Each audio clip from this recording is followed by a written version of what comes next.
So, dedicated listening rooms are great and all, but what about the vast majority of the folks out there who first don't have one and even more are trying to enjoy hi-fi in rooms like this? That's right. In today's video, I'm going to show you some tips and tricks on not only getting great sound in small rooms, but I'm going to show you how to do it without costing you a dime or very little money at all. This room, which is our kids' playroom, measures 15 feet by 12 feet with 9-foot ceilings. While every room will have their own challenges, smaller rooms all have one thing in common. You guessed it, they are smaller than we might like. So, if we have a small room and what we are after is a big sound, or better yet, a big sound stage, this video will give you some ideas on how I would tackle a small space. I'm not going to get in trouble. It worked in practice. How did he get and some tips and tricks that you might want to consider if you want a lifelike three-dimensional experience as if you are listening to the actual performance. So, setting lots to the side, which is our video tutorial that shows step-by-step on how to achieve soundstage using a methodical approach. The first thing that I want to emphasize about working with a small room is the concept of know thyself, or waxing poetic, being true to yourself, and in this case, being true to the room that you are trying to listen in. What I'm saying, and I'll get straight to the point, is this room, no matter what we do in this room, throwing placement tricks at it, moving furniture around, or even tossing on acoustic treatment, the room will always be small, and therefore, we can't make it something that it's not. As long as we embrace this fact instead of fighting it, ain't nobody got time for that. We will, without a doubt, discover some genuine joy listening in small spaces and, believe it or not, get some shockingly great sound in these rooms that will lead to sonic bliss track after track. So having a plan in a small space is going to be my best advice before we get to the tricks. Part of knowing the room and embracing it is also knowing that there will be some speakers that simply will work better in these rooms than others. As much as I would love to throw something like the M3 Sapphires in here and crank AC/DC, I already know that's not going to lead to the most lifelike performance those speakers have to offer. So, what we will be doing today is trying some affordable speakers and amps that I would imagine a lot of you folks, including myself, would use in an office or small room scenario just like this one. Or, what about those that are just getting started in hi-fi? Let's roll up our sleeves and help those guys get started, and this tutorial might give you some great ideas to try. Meet the Triangle Bro 3, reviewed by pretty much everyone except for me, and while I'll be getting around to doing that, I like these enough to toss them into this scenario and feature them in this video. If you don't have the Bro 3s, that's not a problem. The point here is this: we are going to grab smaller bookshelf style speakers. As we know, small rooms don't always play nice with ginormous speakers, and even more, the chances of getting a smaller speaker to disappear in this space is probably going to be easier than larger speakers. So yeah, Bro 3s it is, and this little fella. Meet the IAMA A08, if I'm saying that right.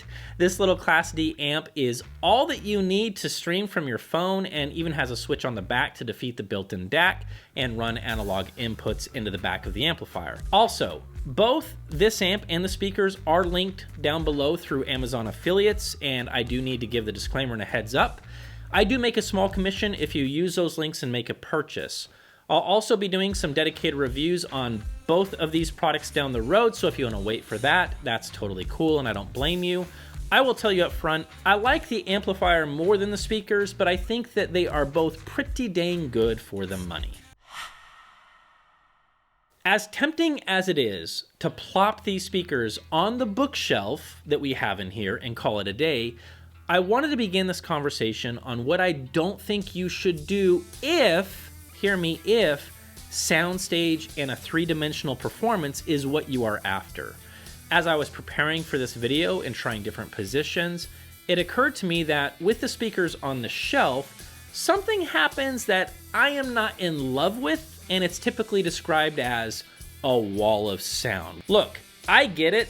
That term might sound cool, but when you think it through, a live performance happening in front of you, or better yet, musicians, actual musicians playing in a room, that's not going to lead to a wall of sound. That's not what it sounds like. So this setup for me, while might be your only choice in some scenarios, and I'm not talking down to you if that's the case, I'm just letting you know it probably won't allow you to hear everything that we are trying to achieve in this particular video. One quick and easy thing that you might want to try to open up some depth in the soundstage and even get a little bit of width is to angle everything in the room with one of your corners being the center point or the anchor. Now the truth is, this might take a couple of tries, even exploring each angle of the room to see which one sounds the best, and clearly, the room is going to dictate what you can and cannot do or get away with.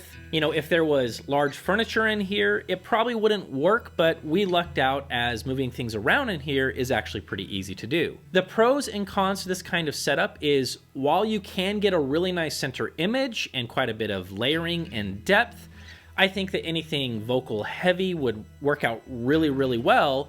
The cons are that in a setup like this, you might not get the width, the total max width that you are looking for, and the speakers might not completely vanish in the soundstage. So with that being the case, let's try another setup that might actually give you that, and in some cases, even more. One of the misunderstandings about lots is that where you end up is the same thing as listening in what's often described as near-field listening. With lots, where you end up is going to be based on so many factors such as room size and when you hear the speakers disappear that it's nearly impossible to call it near-field placement. The truth is, you might end up close to near field, but it's equally possible that you will end up in the midfield of the room. What I want to show you in this next trick is a true near field listening experience, but with a twist. What I mean is, anytime you are listening to a speaker close, within close proximity, whether it's on a shelf, desk, or anything else for that matter, you are listening in the near field. What we are going to do is create a near field situation, but we are going to be far, far away from the front wall. So here I am sitting on this futon we have, and I'm about 3 feet away from the wall behind me. I'm not a huge fan of having large reflective surfaces behind me, and to address it without spending a dime, I'm going to sandwich the futon mattress between the wall and the futon frame. While the material in this mattress might not be designed for acoustic absorption, it's still going to help with those nasty reflections, and even more, in my case, it's free! Now, sitting on metal wires and this low isn't going to be the most comfortable thing ever, so I'll grab some random pillows and stuff around the house to give me a little bit more comfort as I listen. Next step, toss the speakers you have on sturdy stands, preferably something dense or full of sand or kitty litter, and bam, we are in business.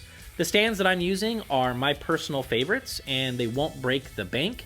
These monolith stands, which are also linked down below, can be purchased in 24 or 28 inch heights, which is great for getting the tweeter level just perfect depending on where you're sitting.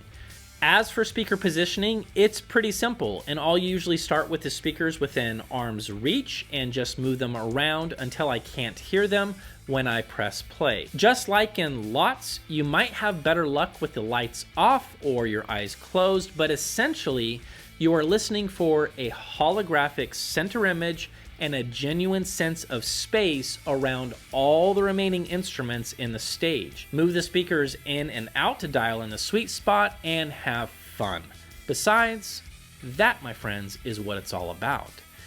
And that's it, folks. Thank you so much for joining me in this quick video walking you through some tips and tricks on getting great sound in small rooms. What's been your experience in those situations, and what tricks have worked for you? Let us know in the comments section down below, and I'll see you crazy mother flowers in the next video.